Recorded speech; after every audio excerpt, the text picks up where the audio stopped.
بسم الله الرحمن الرحيم. قاعده نمبر 78 المرء مؤاخذ باقراره. اتا او یا سړی چې د خپل اقرار باندې رانیول کیږي، مؤاخذه به کیږي. بل تعبیر دی المرء يعامل في حق نفسه كما اقر به. یو سړی سره به داغه په نفس په حق کې هغه معامله کیږي څنګه چې هغه اقرار کړی.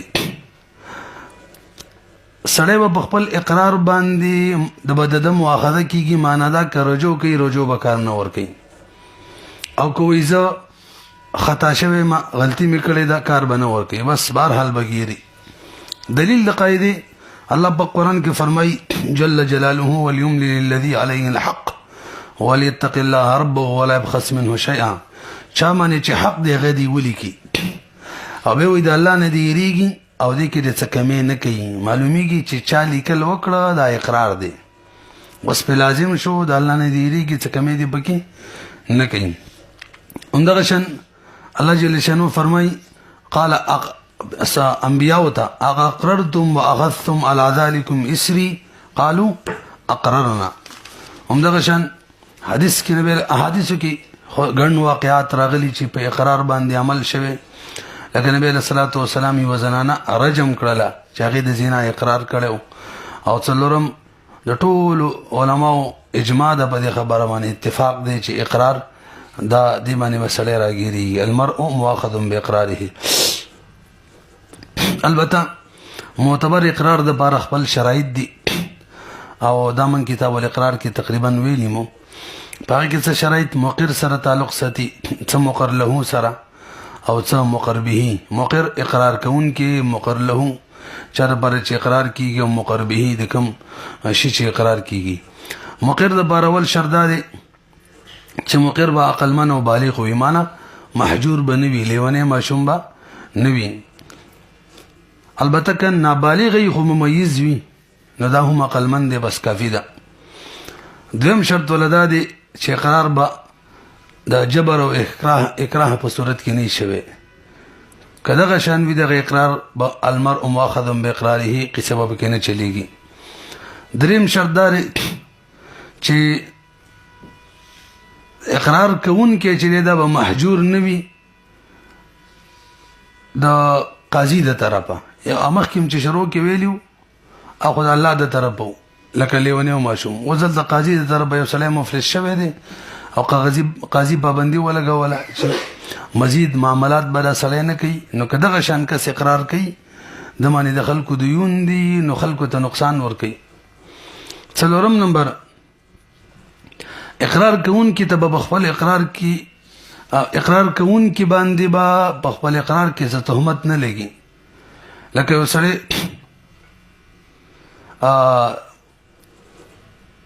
په حالت مرض کې د خپل وارث لپاره اقرار وکړي، دلته تهمت شته دی چې دی وارث له د نورو په مقابله کې ترجیح ورکوي. مرض الموت کې خو د نورو ورثو مال پورې حق متعلق شوی، نو ګویا پر دې مال کې چا لپاره اقرارونه کوي، نو تهمت شتن دی. وجه نه موږ وایو وصیت وارث لپاره کول دا صحیح نه دی، او اقرار په مرض الموت کې په حکم د وصیت کې. پنځم نمبر شرط ولدا دی چې دا هدايه کې ځای په ځای باندې راځي چې دغه مقر تکذیب به قاضي نه کړي. کچره قاضي مکذب وګرځي د اقرار لپاره اعتبار نه وي. لکه زید وای چې ما کور اخیسته دی د امر نه په 1 لک روپۍ باندې، او امر وای چې نه په 2 لک مې په خرڅ کړی دی، نو اقرار یې وکړلو 1 لک روپۍ مې اخیسته، به بای ګواهانو سره ثابت کړل چې په 2 لک روپۍ دی، قاضي بای په حق کې فیصله وکړه، نو 2 لک روپۍ مقرر شولې. او شفیع شفقین او هغه به په 2 لک روپۍ باندې کوي، 2 لک روپۍ باندې بیلی ګویا به په 2 لک شوی، حالان کې هغه اقرار کړو چې ما په 1 لک اخیسته دی. خیال هم ده کنه. نو بکار له چلمر مؤاخذ باقراره هم د دې مشتری نه شفیع واخلي 1 لک روپۍ ورکی. ودومره ده چې قاضي چې کله د خلاف فیصله وکړي نو د قاضي د طرف به مکذب شو. مونږ ویلو مکذب به د قاضي د طرف نه. دا 15 شرایط شو. مقر کې مقر له کې 3 شرایط دی. اول شرط ده چې مقر له به متعین شخص وي مجهول بنوي ما باندې د فرمان روپۍ دی وداسې شو ما باندې د خلکو روپۍ دي اقرار وکي خلک څوک دي دا نه دسي دویم مقر له به داسې وسلې چې هغه کې به د مالک جوړېدلو صلاحیت هم وي لکه موږ ویلي حمل لپاره اقرار کول څنګه دي نو هلته که سوزین کې امام ابو یوسف رحم الله رای مفتع به وا هغه ویلي اله به صحیح کېږي چې صحیح سبب هم ورله بیان کی مثلا د دې حمل پلار مال ما سره دی او هغه وفات شوی هغه ته به طور میراث دی یا چا د حمل لپاره وصیت کړی دی نو صحیح سبب بیان کی پنځم دریم شرط دغه اقرار تکذیب به مقر له نه کړي کله چې مقر اقرار وکي او د دقیق اقرار مقر له تکذیب وکي دغه صورت کې اقرار به لازم نه دی ختم شو مثلا زوی ما معنی د فرمان زر روپۍ دی او فرمان وای ما در معنی نشته دروغ وای بس ختم شو قصه دریم مقر به کې د مقر به شرایط اول د مقر شرایط به دویم نمبر د مقر له او دریم نمبر د مقر به کوم شی باندې چې اقرار کیږي نو هغه کې اول شرط دی چې معلوم بوي څنګه چې مقر له کې شرط او دویم شرط ولدا دی چې دا به ممکن وي ناممکن او محال بنوي کني دا اقرار له اعتبار نه به چې کم اقرار ناممکن وي نو کله عقلا ناممکن وي او کله شرعا وي عقلا چې ناممکن وي دغه مثال لکه یو سړی اقرار وکي چې ما باندې نصف دیت د فرمان لازم دی ځکه ما ول لاس کټ کړی حالان کې د غلاس موجودي نه رسېږي او کله چې شرعا معتبر نه شریعت په اعتبار سره هغه ممکن نه یعنی هغه اعتبار نه ور کړی لکه یو سړی اقرار وکي چې په میراث کې زما د خور ما سره زما عمر حصہ ده نو دا خو د شریعت خلاف د خور حصہ چې د ورور په مقابله کې خو نیمه خجی دو شرایط یو دا چې کم شي باندې اقرار کوي معلوم به یو دویم دا چې هغه به ممکن وي او دریم دا ظاهري حالت به دغه خلاف نه وس ماشوم یو کس خپل عمر سړي په باره کې وای د ازمازوي دي نو زی جوړېدل شي د اقرار له اعتبار نشته لکه یا یو ماشوم وای ز بالغ شوی مالن کې هغه زما د زوی عمر زوی عمرې چې هغه د بلوغ صورت نه جوړیږي ما نور قصه تاسو ته کړی و څلورم نمبر شرط مقر به کی دا مقر به بداسي شي چې هغه اقرار به د الفاظ سره کړی چې هغه کې شک او تردد نه مثلا کچره زید را له امامنه بد امر زر روپیه او کرانه نه با دا خو تردد دی منګ تعبیر کو تعلیق په صورت کې بنوي یو اهم تنبیه ولې قاعده هم بیان کړل چې المرء مؤاخذ باقراره یو سړی د چا د پاره اقرار وکړو ټیک د باغه خو څه لازم شو مقر له د پاره خو یاد ساتي مقر له تک یقین وو چې دا سړی په اقرار کې خطا دی زما حق به نشته دی اگر چې قاضي راګیر کې د مقر له نه پیسې مخیر نوالی مقر له لور کې به ورله جایز نه دی مقر له ته صرف اقرار سره چاره لپاره پیسې نه جایز کیږي نو کوم مقر له ته یقین نو چې حق مې نشته او بهم پیسې دی ورله حرام دي دغه شان د نور داوی دي دغه شان صلح دي یو سره چا باندې داوو کی پدروغ او به قاضي دغه په حق کې فیصله وکي د دې مطلب دا نه دی چې دا پیسې در پر حلال شو دا حق ول حلال شو قزان بد سی وشي دیانتن نه کیږي همدغه شان یو سړي بل باندې داوو کړل د دروغ او به تور صلح هغه څور کړل چې دا واله او ما پرېدا او به تور صلح د چې کوم شی واخیستلو کنه دا مولا نه دی جایز اگر چې ظاهرا د شو قضاء دیانتن ولن جایز کیږي یعنی هغه وېدات پدې کې د کوم چې حرامو پیسو ګټلو کې دي یو مطلب یو درهم د سړي پیسو کې کپڑا کې حرامي مونږه پینې کېږي وغیرہ خجی او کله چې مقر له شک کی شوبه کی چې دا حق زما په مقر شته کنه د دې کې د امام ابي صفر رحم الله رائے دار چې به مولانا د جایز شوایلی امام محمد رحم الله وی چې شک وسبه ولا سید وي وادي تفریحات آسان دي بس تقریبا ومشن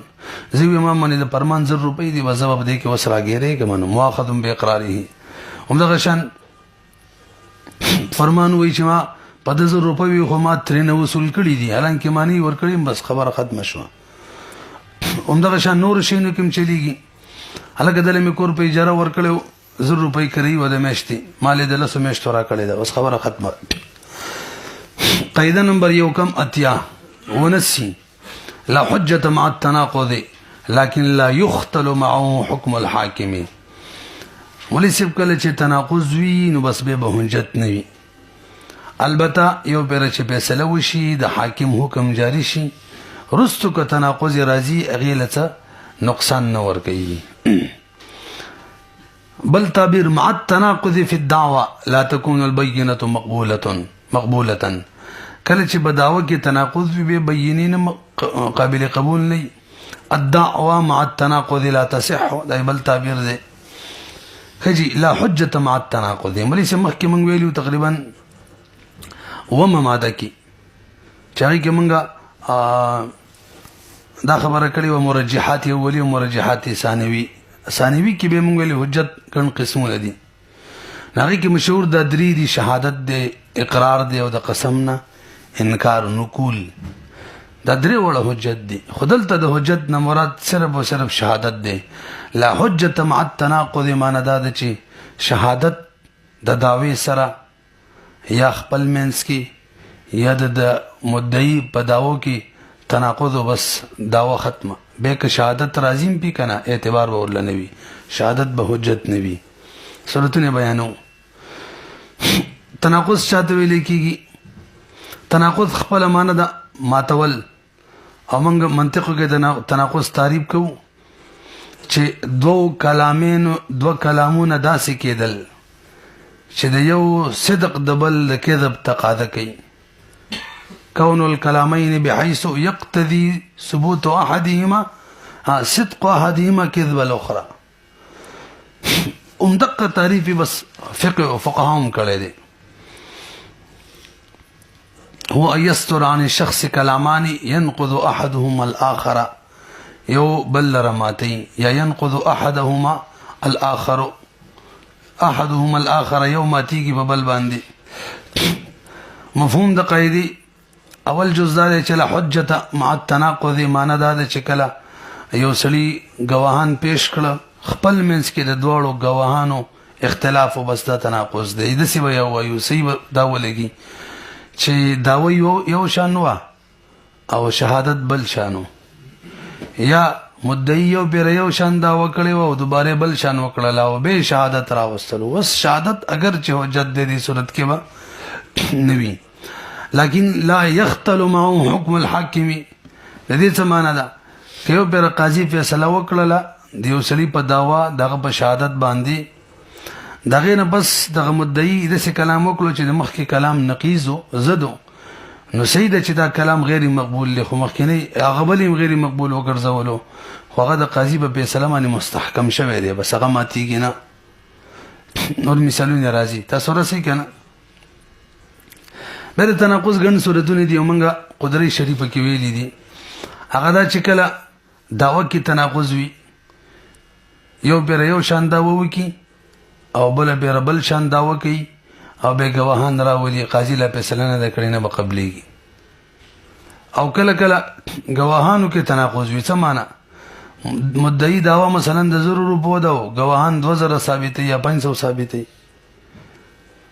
دوش او یاد سی وای یو گواه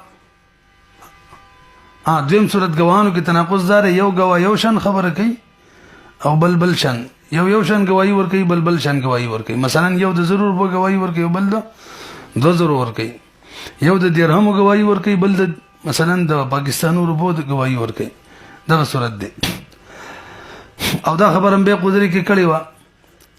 او ور سره گواه چې د گواہی نه رجوع کې دام تناقض کې شو ځکه یو بیرې ول ز گواہی ور کوم او واپس مطلب ما زرشته و مده سیدا دوباره وای چې ما دروغ ویلی دي د سینه ده نو کلام کې تناقض شو بیرې ول رشته بل بیرې ول درو اوس پته نه لګي کومه خبره صحیح ده اوله خبره چې ز رشته گواہی ور کوم کنه دوی خبره ما دروغ وی ور کولاو کا راسي خبره مانی کنه او بهم قدرت کې دا ویلو چې کله قاضي لا فیصله نه کړي او گواه رجوع وکي نو بس فیصله باندې کیږي گواه باندې څه زمان هم نشته ادمره خبره ده چې تعزیرا سزا ورکول شي تاولي د دروغ گواہی ورکول او که قاضي فیصله وکي او به رجوع وکي نو به مدعا علی ته کوم حق ملاوي مدعی ته د مدعا علیه نه خسته مدعی ته ورکړي بس هغه حق خداغه شو خو مدعا علیه نقصان شوی نقصان تلافي به د گواهی نه کوي ویلی مو کنه قدرت کی خجی دریم صورت د دعوی او د شهادت په منځ کې تناقض دی دا یو شان وی مثلا د پاکستان او روبو د گواهان گواہی د ډالر ور کوي نو مجموعي تور څو صورتونه شو درې یو پر یو شان داوا بل پر بل شان یو گواه یو شان گواہی بل گواه بل شان گواہی دوا داوا یو شان گواہی بل شان مجموعي تور درې صورت شو به تناقض زبر شرایط دي لا حجت مع التناقض شکل کله به د سي صورت وی چالت به حجت نه جوړيږي ځکه بعضې د سي صورتونه دي چې سره د تناقض به هم شهادت حجت وي ناوی کې شرایط دي اول شرط بګدا دي چې د یو کس نه به دغه دواړه کلامونه صادر شوي اوس که یو شان خبره یو وکړه او بل شان بل وکړه د دوو کسانو نه داسې کلامونه صادر شو چې یو د بل زیدو او یو به په خپل داوا باندې باقاعده گواهان پیش کړه بس به صحیح ده ځکه د کلام کې خو تناقض نشته بل کلام کې دی یا دوه کسان داسې چې په حکم دی یو سړي کې لکه موکل او وکیل کوم وکیل یو شان خبره کوله وکیل بل شان کوله او به گواهان راوستل نه قبليږي یو دویم تناقض بداسي چې تطبیق به نه کیږي د هدايه کې بار بار زی راځي دا مسله دا سه تناقض به چې هغه منځ کې با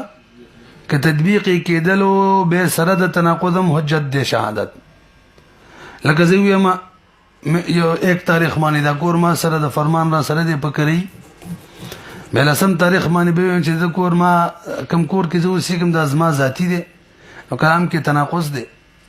په کاردار گواهان را ولا مقبول دي نشي خدلته تطبیق کیږي خیر دی اېدی سید اوله کې بکری مانیو به متواخ استلوس مخبل له اوله کې چې ویلی ما سره بکری دی وخت ملانه وخسته به می تغین یو دوه درې پس واخستلو په الحال و مزمن دی بس شو نه نصیب نو درې شرایط شو کنه څلورم شرط دی چې د دې متکلم په یو کلام کې با قاضي د تکذیب نه کړي که قاضي ولا تکذیب کړو کنه نبی هم دغه تناقض له اعتبار نه وي لکه مثلا دا کتاب دی زوی ما چې دا فرمان وی دا کتاب زما دی او زویم چې نه دا خو ما د فهیم ناقص دی په سلو پای باندې حالا پیسې مم نه دی ور کړی بلکې دې څه وایو راسي به لکشن 7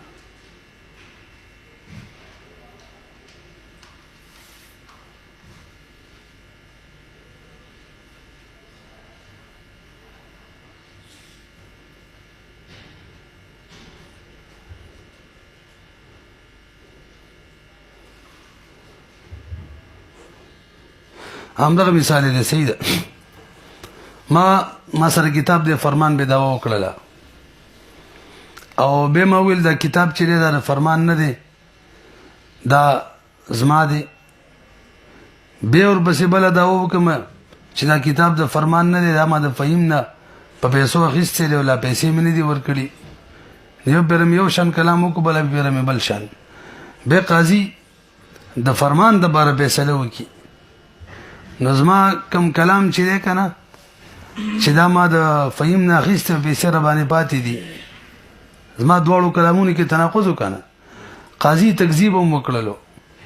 قاضي تکذیب وکړلو څه مطلب تاغه نه دی اخیسته لہذا دا شی مدعی تور کور میکړلو دې صورت کې به معنی فهیم پیسې علي فهیم اقربانه جوړ شو اگر چې زما په کلام کې تناقض خو اقرار میکړی دی بس ولی قاضي را لغه خسارت کړله پوه نه شولې به لګي بدل کې ګوري ما سره کتاب دی فرمان داوا وکړل دا زما دی صحیح شو او ما بسی ویل چې دا کتاب ما د فهیم نه اخیستی دی په پیسو باندې. څنګه مو ویل فرمان دا وکړه کنه دا کتاب زما دی. ما ویل دا کتاب د فهیم دی داسې ووایه یو پیره. بیا مې ویل چې د فهیم نه ما اخیستی دی مثلا په 1,000 روپۍ مې ته اخیستې روپۍ مې ورکړي دي. نو اول کې مې ویل د فهیم دی بیا مې ویل ما د فهیم نه اخیستی ما نه زما دی. کلام کې تناقض شو که نه. نو بیا دا کتاب قاضي مدعي ته ورکو ګواهانو په وجه. نو اوس به سره د دې نه زما په کلام کې تناقض یو پیر مې ویل دا کتاب د فهیم دی بله پیر مې ویل ما د هغه نه اخیستی 1,000 روپۍ مې ورکړي دي زه خپلې روپۍ هغه نه واپس اخیستی شم. کلام کې مې تناقض دی. بیا هم د چا نه مې چې په پیسو اخیستی و یعنی بای هغه نه خپلې پیسې واپس کولی شم. اوس صحیح شو که نه. بهرحال 4 شرایط شو. یو دا چې یو کس په کلام کې به وي تناقض. دویم دا چې د هغې به څه توفیق تطبیق نه کېږي. او دریم دا دریم مې نه ویلی که څه پورې درې شوي که نه. کنه دریم دغه دی چې قاضي به تکذیب نه کړی. او څلورم دا چې فریق مخالف به د تصدیق نه کړی. که هغه تصدیق وکړي بس بیا خبره ختمه. دغسې پې لکه مقه مثال ما ویل چې دا کوم کور چې دی کې زه په کري باندې یم فورا مې ویل چې نه دا زما خپل دی.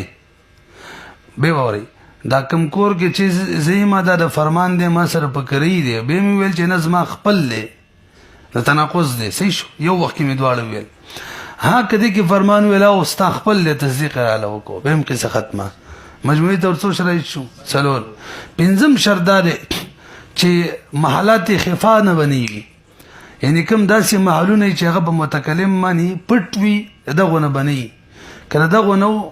بیا پکې تناقض چې دی هغه حجت سره د تناقض حجت دی. محلات خفا تعریف یې څه دی؟ ان كل ما كان فعل غيره مستقلا عنه فهو من محلات الخفا. هر هغه فعل چې هغه د متکلم نه علاوه چا کړی او مستقل فعل وي. مستقل فعل مطلب متکلم باندې موقوف نه وي. متکلم نه علاوه چا کړی مستقل فعل وي دغه ته ویل کېږي محلات خفا. لکه مثالونه کې درته واضح شي. لکه یو سړی وایي چې پلانکي زما زوی نه دی او بیا وروسته وایي زما زوی دی. تاسو به خبره پوهېږئ. نو دلته کلام کې تناقض دی خو بیا هم سره د تناقض مقبول دی. ځکه نسب داسې یو شی دی کله سړي ته بد نه لګي د بچی دی نه پېژني. د بچی خو ښځه راوړي فعل د بل چا دی مستقل فعل دی. همدغه شان یو دم هدایه کې دی یوه ښځه د خاوند سره خلع وکړي او بیا وروسته ووایي چې ده خو ماله مخکې نه طلاق را کړی دی 3 طلاقونه را کړي. نو خلع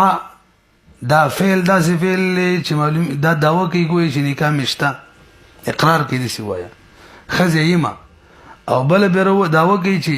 مالې مخکې نه طلاق را کړی. تناقض شو که نه. خو دلته فعل د غیر دی طلاق. بس ما ته پته نه وه ما ته وروسته پته ولګېدلې د ماله طلاق را کړی دی لهذا پیسې نه ورکوم. ښځه وایي خلع کې مې پیسې عوض مقرر کړی نه ورکوم. همدغه شان وصیت مسله ده. د ورثه د مړي ووایي چې فرمان د باره زموږ مورث وصیت کړی بیا وروسته وایي چې موږ ته پته نه وه هغه خو رجوع کړی وه لهذا موږ له څه نه ورکوو. هم فعل د غیر دی. ښه جي د 4 زه ویم چې ما باندې د فرمان 1,000 روپۍ قرض دی او وروسته ویم ربانې نشته. تناقض دی که نه؟ ولې ربانې نشته؟ زه بری کړی وم خو ما ته پته نه وه ځکه مې دا ویلي ما باندې قرض دی. دلته هم فعل غیر دی پته ورته نه وه. نو که دغه شان صورتونه ولنډه دا ده نو سره د دې نه چې تناقض پکې دی مقبول به وي. بس دا ټولې تفریعات شو څومره چې تیر شو. قاعده نمبر 80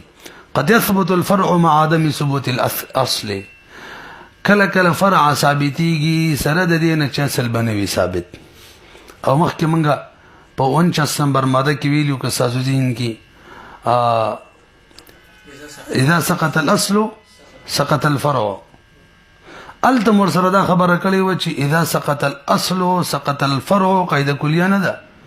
کله کله اصل ساقطيږي ورسره فرع نه ساقطيږي دلته وزدقه طرف ذکر کړي چې فرع نه ساقطيږي مطلب فرع به ثابت یو اصل به ساقط شوی دغه صورت بل طرف ذکر کړي قد يثبت الاصل بل تعبيري وان لم يثبت الفرع قد يثبت الفرع دون الاصل قد يثبت الفرع مع سقوط الاصل اصل چاته وي نمخ کې ویلو کوم شی باندې چې بل موقوف وي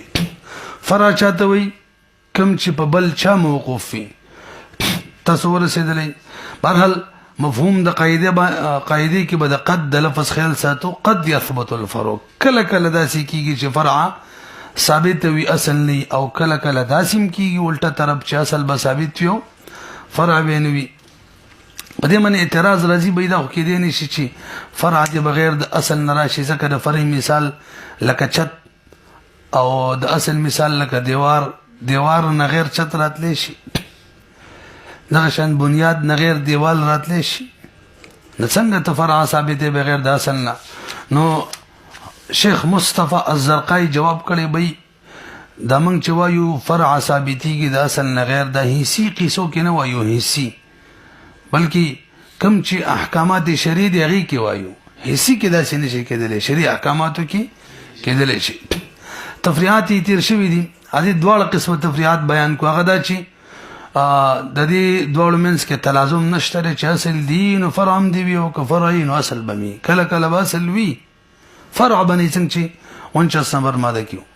موږ دا قصال ته کړی و او کله به دې ماده موافق وي فرع بوي اصل بنوي لکه یو سړي باندې قرض دی او مديون اصل دی او کفیل فرع ده انسو کې کفیل نشته اصل شته او کفالت نشته دین شته کفالت نشته خري همدغه شان اصل بي الټه کوس فرع بوي او اصل با نبي لکه زوی ما زد ضرور بو کفیل ما د فهم د بارکه می بیسي چې په فرمان باندې پوری دي وش فرمان ثابت کی بمای پیسې نشته نه باغ نشولي اصل ما نشته خو ما باندې بهر حال دي ما اقرار کړی دي همدغه شان یو سړي دوه خزي دي او دوی ویل چې د دوه کې یو طلاق بي ومړ شوله او د بیغې نه بس ویل لکه مې چې طلاق یادوله دا غمړه ده نو دې کې د کلام نشي لګي بس هغه کوم ژوندۍ ده همدغه طلاق شوله راسي به کوم طلاق شوله ژوندۍ امړه چې دا طلاق نه شو خو به هم دا سړی د خځې د میراث ته محروميږي نو فرع ثابت شوله میراث ته محرومېدل حالانکه اصل چاره طلاق شوی انا د ثابت ځکه میراث ته محرومېدل لا فرع ده او خځه طلاق ورکول مطلقه یعنی نکاح ختمېدل لای اصل نو اصل ثابت نشو فرع سره به ثابت شوله خجي همدغه شان چې فرع نوي او اصل وي هغه تیم مثالونه ملو کنه لکه اصلي باندې قرض ویو داغه څوک کفیل او غیره نوي تم شته کنه